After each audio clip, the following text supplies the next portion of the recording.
আমার বলতে খুব লজ্জা লাগছে, দ্বিধাবোধ হচ্ছে। আমি ওই 15 দিন যে ছিলাম, আমার স্বামীর সাথে ওই ননদের নানা রকম আমি অনৈতিক ক্রিয়াকলাপ দেখেছিলাম। কি বলছেন? হ্যাঁ, যার প্রতিবাদ করতে গিয়ে আমার উপর এইরকম টর্চার। আমি পাশ ঘুরে যখন দেখছি যে আমার হাজবেন্ড নেই, দুয়ারে মানে অনেকক্ষণ হয়ে যাচ্ছে, 20 মিনিট 25 মিনিট হয়ে যাচ্ছে, তারপর যখন দেখছি যে না এতক্ষণ ধরে তো একটা মানুষ টয়লেটে থাকতে পারে না। আমি যখন দেখছি রাত্রি 2টার সময়, যেহেতু কলকাতা কর্পোরেশনে উনি সার্ভিস করেন, সেই সূত্র ধরে কলকাতা কর্পোরেশনের মেয়র যেহেতু আমাদের মন্ত্রী ফিরাদ ববি হাকিম স্যার, ওনার নাম ভাঙিয়ে সবসময় আমাকে ভয় দেখাতে, ফিরাদ ববি হাকিমকে দিয়ে আমি তোমার কি করাবো, তোমার কোনো কল্পনাও তুমি করতে পারছো না। নমস্কার, শঙ্কু সাত্রা বলছি ইন্ডিয়া নিউজ 24 থেকে। আপনারা প্রায় দেখছেন যে অনেকে অভিযোগও করছেন আমার কমেন্টস বক্সে যে আমি শুধু পুরুষদের হয়েই কথা বলি। না, পুরুষদের হয়ে কথা বলি না, আমি নির্যাতিত পুরুষদের কথা বলি। নির্যাতিত শুধু পুরুষ নয়, মহিলারাও নির্যাতিত। আমার পাশে যিনি রয়েছেন তার সঙ্গে কথা বলবো। ইনি কিন্তু নির্যাতিত। এনার স্বামী, অর্থাৎ এনার স্বামী, তিনি একজন ইঞ্জিনিয়ার, কলকাতা কর্পোরেশনের ইঞ্জিনিয়ার। তিনি কলকাতা কর্পোরেশনের মেয়রের নাম করে ভয় দেখান এবং এনাকে কোনোভাবে খোরপোশ দেবেন না বলে তিনি বিভিন্নভাবে বিভিন্ন আদালতে দৌড়াচ্ছে। সত্যি যার আছে সে কিন্তু অন্যকে যে কোনোভাবে কিন্তু তাকে অপদস্থ করতে চায়। তার সঙ্গে আমি কথা বলবো। বলছে, প্রথমে যদি আপনার নামটা বলেন। নমস্কার স্যার, আমার নাম মৌমিতা দাস। হ্যাঁ, বলছি কি সমস্যা আপনার, যদি একটু বলেন। সমস্যা বলতে গেলে আমার বিয়ে হয়েছে দেখাশোনা করেই 2022 সালের 15ই আগস্ট। বিয়ের কিছুদিন পর থেকেই আমার উপর নানা রকম শারীরিক টর্চার, মানসিক টর্চার হতে থাকে। আমার শাশুড়ি আছেন, একজন হ্যান্ডিক্যাপ্ট ননদ আছে এবং আমার হাজবেন্ড, তিনজনে কোথায় মিলে। বিয়ে হয়েছিল? বেলুর, হাওড়া ডিস্ট্রিক্ট। হাওড়া বেলুড়ে। স্বামী কি করেন? আমি কলকাতা কর্পোরেশনের মেকানিক্যাল অ্যাসিস্ট্যান্ট ইঞ্জিনিয়ার। কি নাম স্বামীর? সুব্রপ্রতিম দাস, ডাকনাম রাজা দাস। হ্যাঁ, তা কবে বিয়ে হলো আপনার? 2022 সালের 15ই আগস্ট। 2022 সালের 15ই আগস্ট। একদম। বলছি, তারপর বিয়ের পরে কতদিন সংসার করেছেন? বিয়ের পরে আমি শ্বশুর বাড়িতে ছিলাম ম্যাক্সিমাম 15 দিন। তারপরে আমার শাশুড়ি আমাকে তাড়িয়ে দেয়। আমার স্বামীকে বলে যে ওকে বাপের বাড়িতে রেখে হয়। কোনোভাবে মানকুণ্ডু স্টেশনে আমার স্বামী আমাকে ছেড়ে দিয়ে চলে যায়, আর আমাকে নিতে যায় না। 2.5 মাস আমাকে বাপের বাড়ি রেখে যায়। আমি যেতাম আমার স্বামীর সাথে দেখা করতে, কিন্তু আমার এই যে হ্যান্ডিক্যাপ যে ননদ ছিল, সে বলতো যে না আমার দাদা এখন নেই, দেখা হবে না, এ হবে না। এবং আমার বলতে খুব লজ্জা লাগছে, দ্বিধাবোধ হচ্ছে। আমি ওই 15 দিন যে ছিলাম, আমার স্বামীর সাথে ওই ননদের নানা রকম আমি অনৈতিক ক্রিয়াকলাপ দেখেছিলাম। কি বলছেন? হ্যাঁ, যার প্রতিবাদ করতে গিয়ে আমার উপর এইরকম টর্চার। আমি পাশ ঘুরে যখন দেখছি যে আমার হাজবেন্ড নেই, দুয়ারে অনেকক্ষণ হয়ে যাচ্ছে, 20 মিনিট 25 মিনিট হয়ে যাচ্ছে, তারপর যখন দেখছি যে না এতক্ষণ ধরে তো একটা মানুষ টয়লেটে থাকতে পারে না। আমি যখন দেখছি রাত্রি 2টার সময় পাশের রুম থেকে আমার হাজবেন্ড আর আমার ছোট ননদ বেরোচ্ছে।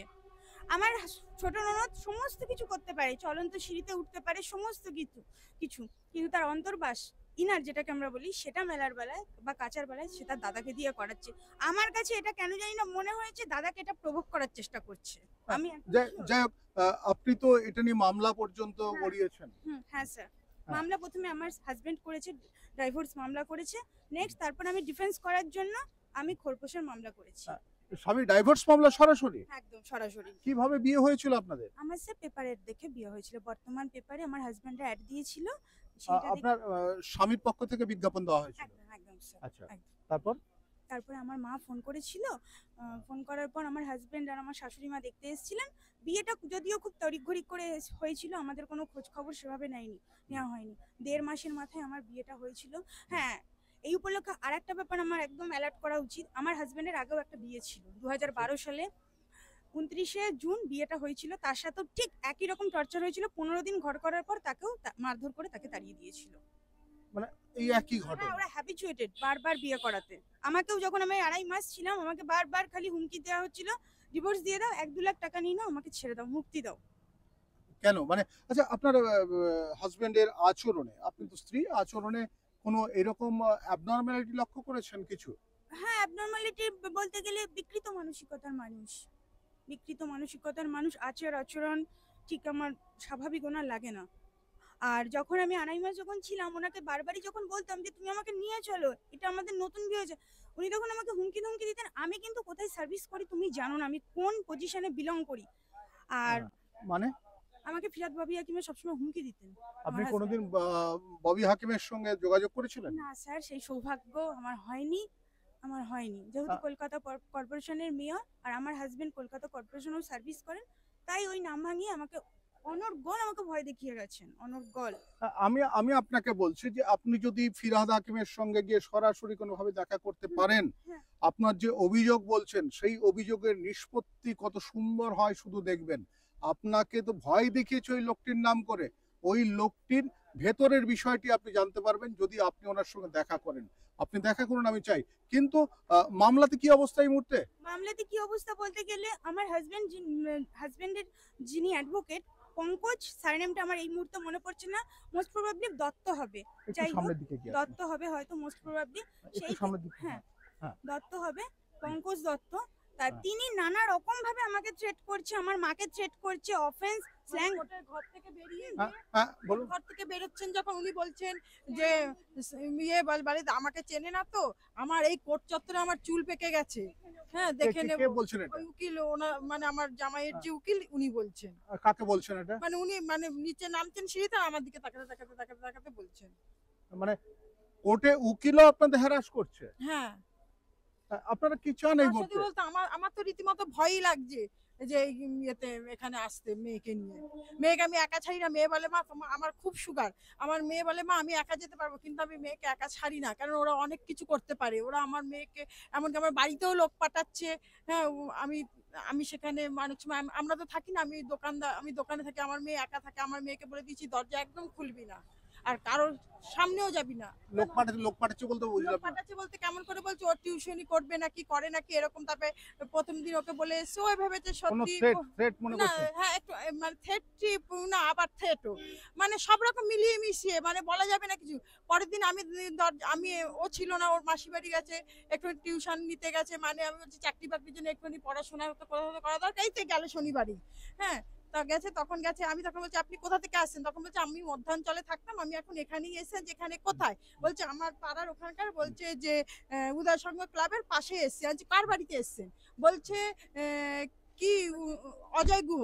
আমি পরে খোঁজ নিলাম, আমার পাড়ার সবাই খোঁজ নিলাম, অজয় গুহ নামে ওইখানে কোনো কেউ নেই।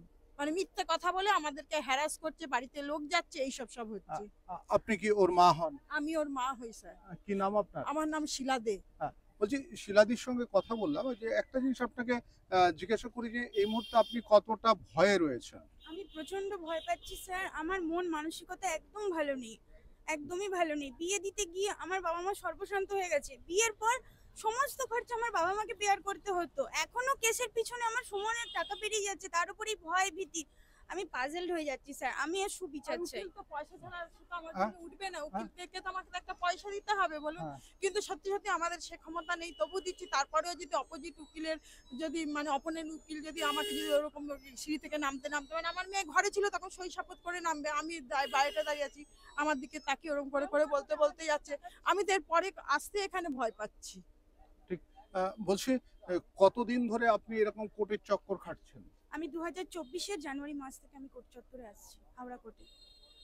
তারপর মানে- ও আবার হাইকোর্ট করেছিল, হ্যাঁ? ও আবার হাইকোর্ট করেছিল, মানে ইয়েটা যদি মেনটেনেন্সটা যদি না বাতিল করা যায়। হ্যাঁ। হাইকোর্টও অর্ডার দিয়ে দিয়েছে ইমিডিয়েট ওর খরপোশ চালু করা হোক, তাও চালু হচ্ছে না। মানে হাইকোর্টের অর্ডার থাকা সত্ত্বেও খরপোশ চালু হচ্ছে না? না না না, সেটা কেন? এটা ও নানা রকম ভাবে স্যার আমি ওদের উকিল এক্সকিউজ আবার আমাদেরকে দিচ্ছে, harass হ্যাঁ, করছে। কি বলছে? নানা রকম এক্সকিউজ দিচ্ছে, আমি নাকি ইনকাম করি, আমার আমাদের ব্যক্তিগত তো ইনকাম জেরক্সের আছে। দোকান। আচ্ছা দাদা, আপনাকে আমি বলছি, হ্যাঁ। আমার মেয়ের নাম মৌমিতা, আমি যখন দোকানটা করেছিলাম মৌমিতা জেরক্স সেন্টার নাম দিয়েছিলাম, তার মানে কি ওর দোকানটা? ট্রেড লাইসেন্স কার নামে? ট্রেড লাইসেন্স আমার নামে। মৌমিতার সঙ্গে আমি কথা বলছিলাম, মৌমিতার সঙ্গে কথা বলে একটা জিনিস পরিষ্কার যে মৌমিতা এই মুহূর্তে হয়তো দু একটা টিউশন করে, এমএ পাস একটি মেয়ে, ডিস্টেন্স কোর্সে এমএ পাস করেছেন, একটাই পড়ে। একটা বাচ্চা একটাই বাচ্চা যদি সে পড়ায়, সে যদি হাত খরচও আনে, কিন্তু সে বাঁচতে গেলে তার কিছু টাকা পয়সার দরকার। আর সেটা কিন্তু আমরা আইনে যেটা রয়েছে সেটা নিঃসন্দেহ হবে, যেখানে হাইকোর্ট বলে দিয়েছে যে দিতে হবে খরপোশ, সেখানে তবুও কিন্তু তাকে ভয় দেখিয়ে চমকে বিভিন্নভাবে ভয় দেখিয়ে তাই কিন্তু সিঁধিয়ে রয়েছে দুজন যাওয়ার পথে এই মুহূর্তে বালি স্টেশনে আমার সঙ্গে দেখা করেছেন এবং তাদের মনের কথা এবং তাদের দুঃখের কথা বলছেন। যদি কেউ দেখে থাকেন এটা নিঃসন্দেহে বুঝবেন যে যারা নির্যাতিত কিংবা নির্যাতিতা, তাদের পেছনে কিংবা তাদের পাশে দাঁড়ানোর মতো কিন্তু কেউ নেই। ওই বলে না ভগবান সহায় কতটুকু হয় এদেরকে দেখলেই বোঝা যায়। আমি শঙ্কু রয়েছি আপনাদের সঙ্গে, ইন্ডি নিউজ 24 দেখতে থাকুন।